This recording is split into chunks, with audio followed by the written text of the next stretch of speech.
quando o cliente manda uma mensagem, um feedback para você dizendo: Cássia, levei um soco no estômago, tô chocada e tô chorando faz quase 3 dias sem parar. Não acreditei que ele fosse fazer isso comigo, mas eu sabia que isso ia acontecer. E agora, Cássia?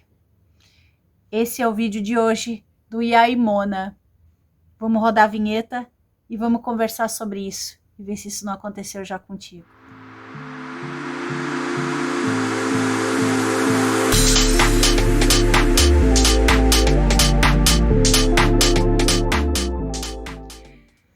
Então, no E aí, Mona de hoje, aconteceu um fato bem estressante, bem preocupante com essa cliente muito querida, que eu venho atendendo já há alguns meses, e ela está nos Estados Unidos. Morando lá já fazem em torno de uns 7 anos. E nesses 7 anos, né, tendo uma vida bacana com um companheiro no qual ela já está junto fazem quase 5 anos. Quase 5 anos. E me parece, pelo que ela me contou, já estavam perto de fazer aniversário de relacionamento. Mas o que me surpreendeu é que a surpresa dela não era realmente surpresa nem para mim e nem para o pessoal, os amigos e os poucos familiares que estão com ela lá nos Estados Unidos, porque todo mundo via como ele é, menos ela. O chato nisso tudo, né, é que muitas vezes nos relacionamentos, e eu aqui como terapeuta quântica vibracional, e uma coisa que eu gosto muito de dizer para as minhas clientes, o atendimento terapêutico vibracional, ele não é só o atendimento holístico, com trabalhar com energias para abertura financeira, material, emocional. Ele não é só isso.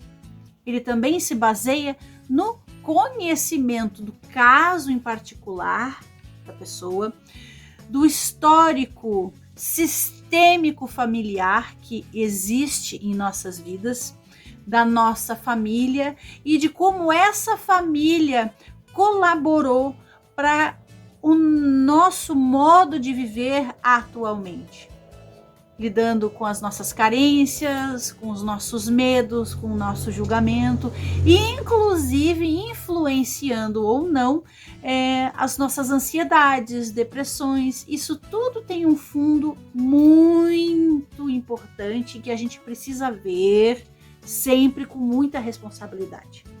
Dentro da terapia quântica vibracional, a gente nunca se baseia somente no tarô ou somente na mesa radiônica. A gente precisa compreender profundamente o que se passa na vida e no psicológico daquele paciente, para que a gente atenda de uma maneira que a compreensão de cada caso e a reação de cada paciente vai, né, evoluir.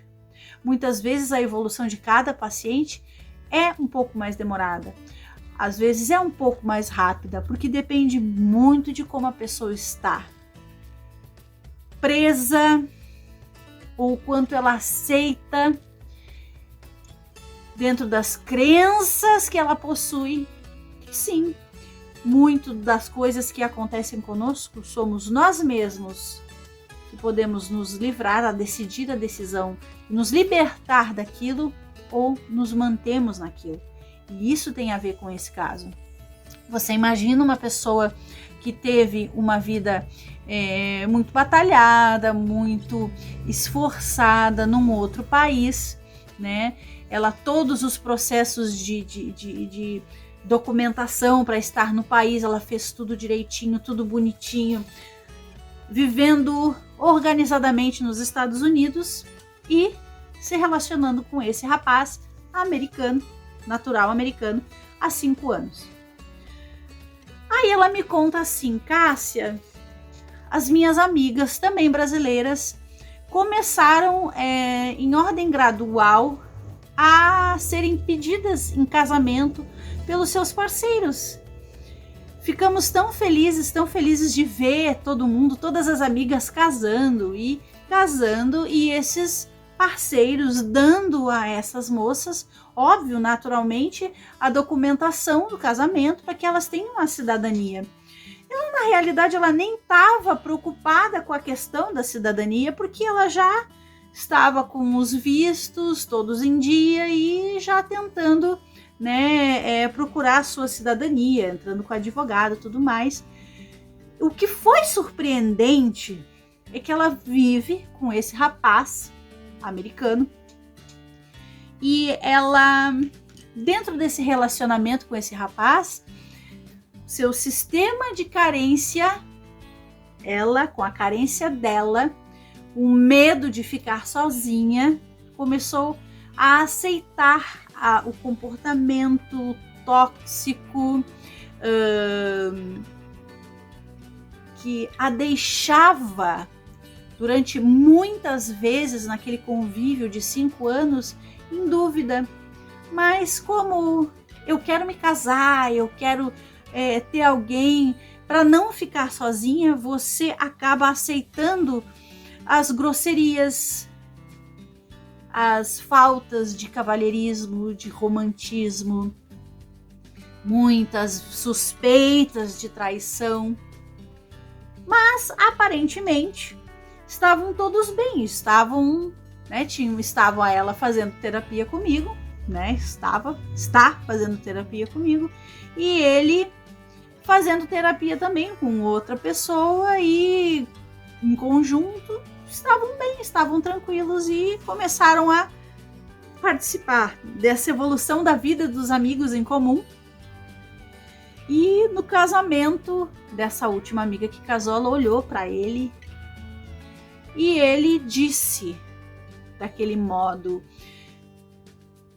grotesco, sem jeito, sem romantismo, que ela de verdade já estava acostumada, mas ela realmente não esperou. Ela também achou que ele estaria na mesma vibe naquele momento, né?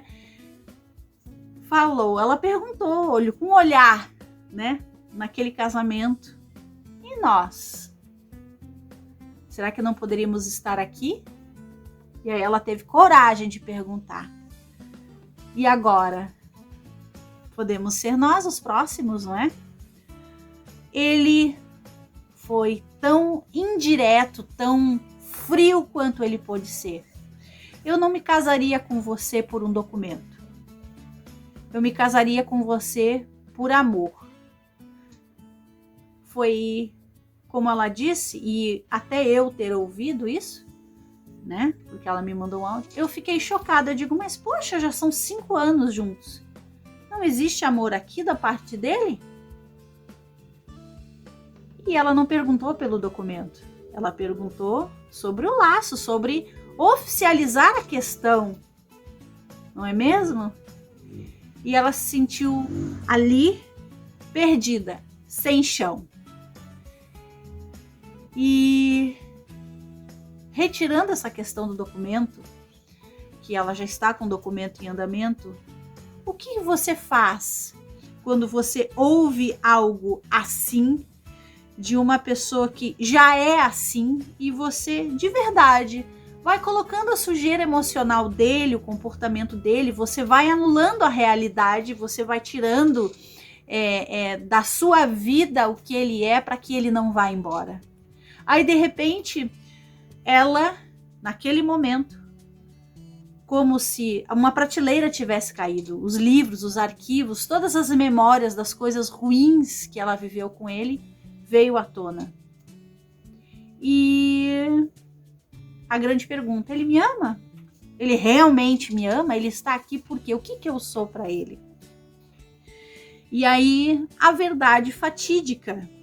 Você acaba sendo num relacionamento assim, quando você não percebe no teu parceiro o mesmo envolvimento, no mesmo clima e a mesma vontade, e ser natural, ser bonito, ser amoroso, essa pessoa dizer para você assim, vamos sim, vamos oficializar, e o documento chega a ser uma consequência, um saldo daquilo tudo. Mas de verdade o amor entre ele e ela. E aí ela tem, claro, a resposta, a própria resposta. Eu sou aquilo que causa para ele conforto. Eu sou o objeto de interesse enquanto eu interesso. Eu dou para ele muita coisa, eu dou casa, eu dou conforto, eu tô sempre lá. Estou sempre ali. Ou ele está sempre aqui, porque a casa está aberta. Ele está sempre aqui, ele não precisa sair, porque eu permito que com tudo que ele faz de negativo, que ele não saia, porque eu aceito. Eu me acostumei, eu me apeguei. Só que agora eu estou me sentindo tão ferida que ao mesmo tempo que eu quero que ele saia, eu tenho medo da dor que eu vou sentir. Eu tenho medo de me sentir vazia sem ele. E isso é um fato. E isso é o que acontece com as pessoas quando há uma separação. As pessoas pensam e avaliam sempre pelo lado da perda, pelo lado indigno. Antes só do que mal acompanhado? Ou pode existir pior aí fora, eu vou ficando com esse mesmo, já tá indigno, né? Então a pessoa acaba realmente tentando apagar aquilo. Mas não consegue, porque de tanto em tanto tempo ele vai lembrar quem ele é, a personalidade dele vai aparecer, ele vai ser tóxico, maléfico, grosseiro. Ele não precisou bater nela, mas o soco que ele deu, a realidade que veio, a falta de sensibilidade, de amor por ela, foi tão grave quanto poderia ser. E aí eu digo para você que está passando por uma situação dessas, realmente é um ciclo de ilusão de muito tempo. E não são ciclos, são renovações de ciclo. Você vai renovando, reciclando a ilusão para que você não se sinta sozinho em manter aquele relacionamento. E por que isso acontece? Isso acontece porque na ordem sistêmica deste relacionamento, ela está como a mãe dele e ele como filho. Ou, como eu gosto de dizer para muitos clientes, ele está numa pensão, ele é um itinerante. Mas eu preciso que ele esteja aqui porque ele faz parte do meu processo de posse. Então, por isso que muitas pessoas têm dificuldade na separação daquele parceiro, porque ele não é visto também como um ser humano, e sim como um item de posse, de propriedade. E se eu perder esse poder, há um enfraquecimento do ego. Então, a vaidade, o ego expandido de poder de ter um parceiro e de ver a solidão como fraqueza, a separação como uma fraqueza, né? Faz com que muitas vezes muitos relacionamentos sofridos durem muito mais de 5 anos. Dentro da profissão de terapeuta holístico, eu vejo pessoas tentando reciclar essa ilusão, fortificar essa justificativa de eu sou feliz apesar de tudo, por mais de 20 anos. Mas fica insustentável, porque esse parceiro ou essa parceira vai lembrar de período em período que ele não te ama.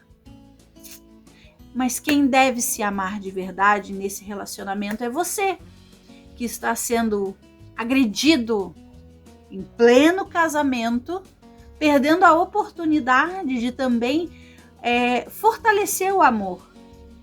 E realmente, se não há por que ele fortalecer, porque não existe.